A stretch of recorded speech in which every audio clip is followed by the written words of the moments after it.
तुम समस्त को ऑनलाइन क्लास को मु स्वागत करुच्ची। आज आम तुम चतुर्थ श्रेणी बहिर आमे और आम परिवेशर द्वितीय अध्याय स्थानीय स्वायत्त शासन संस्थार अभ्यास कार्यटी को करवा। तुम्हें समस्ते लॉकडाउन कि स्कूल को जाकि पढ़ी पार अभ्यास कार्य करिबारे तुमको सब असुविधा होथिबो। सेथिपई मु तुमको अभ्यास कार्यटी को करिकी देखाउची। केउ काम ग्राम पंचायत पाई बाध्यतामूलक कोठरी मध्यरु बाछिकी लेख। ए कोठरी मध्यरे जो लिखाई वृक्षरोपण, रास्ता मरामती, कुकुड़ा पालन, शिक्षार विकास, मातृमंगल केन्द्र स्थापन एसबुरु केउ गुड़िक ग्राम पंचायतर बाध्यतामूलक कार्य से सबू को यही कोठरी मध्यरु बाछिकी एठारे लेखिबो। आमर ग्राम पंचायत दुईटी कार्य, गोटे हूँ बाध्यतामूलक कार्य आ गोटे हूँ इच्छाधीनमूलक कार्य। आमे देखिबा बाध्यतामूलक कार्य केउगुड़िक, जेमिति वृक्षरोपण जो गोटे बाध्यतामूलक कार्य नुहे, यह गोटे इच्छाधीन कार्य। से परिका रास्ता मरामती होउची बाध्यतामूलक कार्य, शिक्षार विकास होउची बाध्यतामूलक कार्य, आलोक व्यवस्था होउची बाध्यतामूलक कार्य एवं आवर्जना सफेई होउची बाध्यतामूलक कार्य।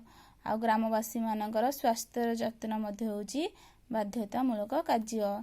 तेणुकरी आमे एही भाव में एठारे लिखिबा, नले एमिति भी लिखि परिबा शिक्षार विकास, रास्ता मरामती, आलोक व्यवस्था, आवर्जना सफेई, ग्रामवासी मानकर स्वास्थ्यर जत्न ए सब होउचंती बाध्यतामूलक कार्य।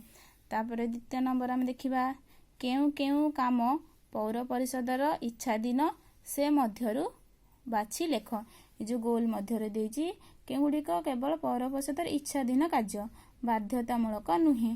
तो से सब मध्यरु जन्म मृत्यु तालिका प्रस्तुति होउछि ताहार बाध्यतामूलक कार्य किंतु इच्छाधीन नुहे। से बरिया कौन कौन आमर इच्छाधीन कार्य ना आमर हेइ परिबो ना उद्यान निर्माण, सांस्कृतिक अनुष्ठान निर्माण, जानवाहन चलाचल व्यवस्था एसबू हेउची आमर इच्छाधीन मूलक कार्य। तापर देख देइची ग्राम पंचायत काहाटारू टिकस आदाय करे सेथिरे ठीक चिन्ह दियो। जेमति कि मोटर गाड़ी रू ग्राम पंचायत टिकस आदाय करिकी ना, साइकेल येस तेणु करी एठी ठीक चिन्ह देबा, ऑटो रिक्शा हाँ एठी ठीक चिन्ह देबा, बस नाही एठी किछि चिन्ह देबा नाही। तापरे आमर अछि देख निम्न रे थिबा प्रश्न अनुसार उत्तर पाखुड़ारे लेख। देख एपटे प्रश्न देइछि क ख ग घ उ, एपटे देइछि ना तार उत्तरटी को लिखिबा। क घरे क उत्तर, ख घरे ख उत्तर, ग घरे ग उत्तर, घ घरे घ उत्तर आउ उ घरे उ उत्तर। जेन देख जाहार लोक संख्या 1 लाख रु अधिक सेई पौर परिषदर नाम कौन ना सेई पौर परिषद नाम होची नगरपालिका बा म्युनिसिपालिटी। एठी हमें लिखिबा नगरपालिका बा म्युनिसिपालिटी। तापर लिखिबा दुकान बाजार निर्माण पौर परिषदर केउ प्रकार कार्य, एटा ख केउ प्रकार कार्य ना इच्छाधीन कार्य। हमें लिखिबा इच्छाधीन कार्य। तापर देइछि आम राज्यर महानगर निगम गुड़िकर नाम कौन, गटारे देइछि ना आमर महानगर निगम गुड़िकर नाम हेउछि कटक, भुवनेश्वर, ब्रह्मपुर। एठारे एई पाखुड़ारे हमें लिखिबा। ताप देइछि नगरपालिका अनुपस्थित किए पौर सभारे सभापतित्व करंती ना उप नगरपाल। ए घ नंबर लिखिबा उपनगरपाल। ताप लिखिबा महानगर निगमर दैनंदिन कार्य किए बुझंती ना महानगर निगमर दैनंदिन कार्य महानगर निगमर कमिशनर बुझंती। आमे लिखिबा कमिशनर।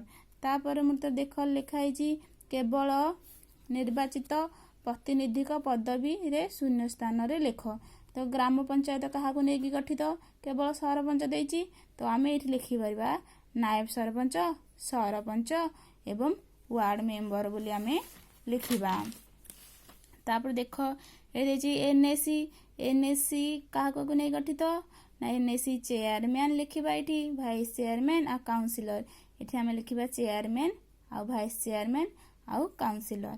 तापर देइछि देख महानगर निगमर काहाकू नेकी गठित ना डेप्यूटी मेयर, मेयर आउ କର୍ପୋରେଟରକୁ ନେଇକି ମହାନଗର ନିଗମ ଗଠିତ।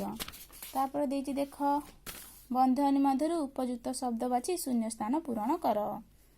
ଯେମିତି ଦେଖ ଗ୍ରାମ ପଞ୍ଚାୟତ, ପଞ୍ଚାୟତ ସମିତି, ମହାନଗର ନିଗମ, ନଗରପାଳିକା, ପୌର ସଂସ୍ଥା ଦେଇଛି। ତ ଆମେ ଲେଖିବା ଏଠି ସହରାଞ୍ଚଳର ଉନ୍ନତି ପାଇଁ କ'ଣ ଥାଏ ନା ସହରାଞ୍ଚଳ ଉନ୍ନତି ପାଇଁ କି ପୌର ସଂସ୍ଥା ଥାଏ। ତାପରେ ଦେଇଛି ବିଡିଓ ଡ୍ୟାସ୍ କାର୍ଯ୍ୟରେ ସୁପରିଚାଳନା ନିମନ୍ତେ ନିଯୁକ୍ତି ହୋଇଥାନ୍ତି ନା ବିଡିଓ ପଞ୍ଚାୟତ ସମିତି କାର୍ଯ୍ୟର ସୁପରିଚାଳନା ପାଇଁ ନିଯୁକ୍ତି ହୋଇଥାନ୍ତି। ତାପରେ ଦେଇଛି କଟକ, ଭୁବନେଶ୍ୱର ଓ ବ୍ରହ୍ମପୁର ଆମ ରାଜ୍ୟର 3ଟି ଡ୍ୟାସ୍ ନା ଆମ ରାଜ୍ୟର 3ଟି ମହାନଗର ନିଗମ। 2000ରୁ 10,000 ମଧ୍ୟରେ ଲୋକ ଥିବା ଅଞ୍ଚଳକୁ କ'ଣ ନେଇ ଗଠିତ ନା 2000ରୁ 10,000 ମଧ୍ୟରେ ଥିବା ଅଞ୍ଚଳକୁ ନେଇକି ଗୋଟିଏ ଗ୍ରାମ ପଞ୍ଚାୟତ ଗଠିତ। ତାପରେ ଆମେ ଦେଖିବା ଦେଖ 7 ନମ୍ବର ଦେଇଛି ତୁମେ ତୁମ ଅଞ୍ଚଳର କେଉଁ କାମ ପାଇଁ କେଉଁଠାକୁ ଯିବ ତୀର ଚିହ୍ନ ଦେଇ ଚିହ୍ନ। ଯେମିତି ଦେଇଛି ଦେଖ ଘର ଆଗରେ ଜମିଥିବା ଅଳିଆ ଆବର୍ଜନା ସଫେଇ ପାଇଁ ତମେ କୋଉଠିକି ଯିବ?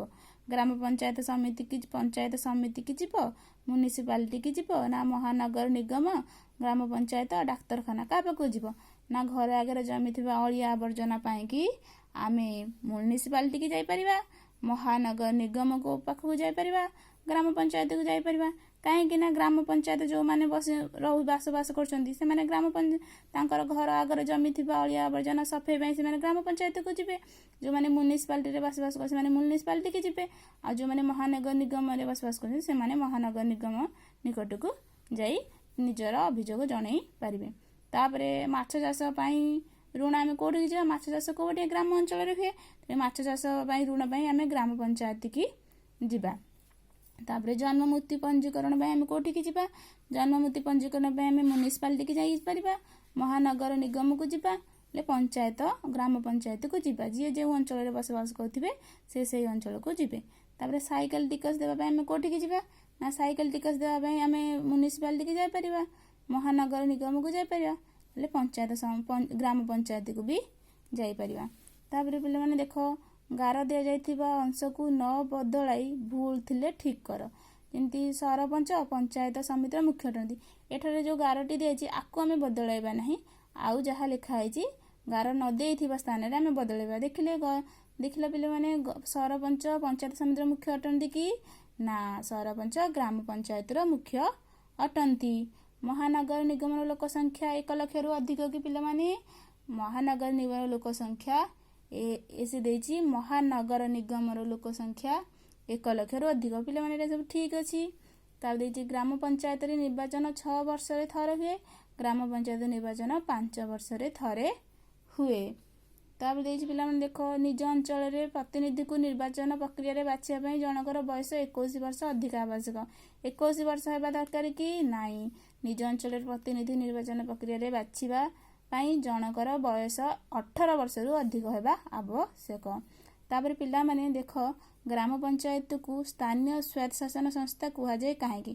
ଆମେ କାହିଁକି କହିବା? ତ ମୁଁ ଲେଖିଦେଇଛି, ତୁମେମାନେ ସମସ୍ତେ ଲେଖିଦିଅ। ନା ଗ୍ରାମ ପଞ୍ଚାୟତକୁ ସ୍ଥାନୀୟ ସ୍ୱାୟତ୍ତଶାସନ ସଂସ୍ଥା କୁହାଯାଏ କାହିଁକି? ନା ଗ୍ରାମ ପଞ୍ଚାୟତ ପ୍ରତିନିଧିମାନେ ଲୋକମାନଙ୍କ ଦ୍ୱାରା ନିର୍ବାଚିତ ହୋଇଥାନ୍ତି।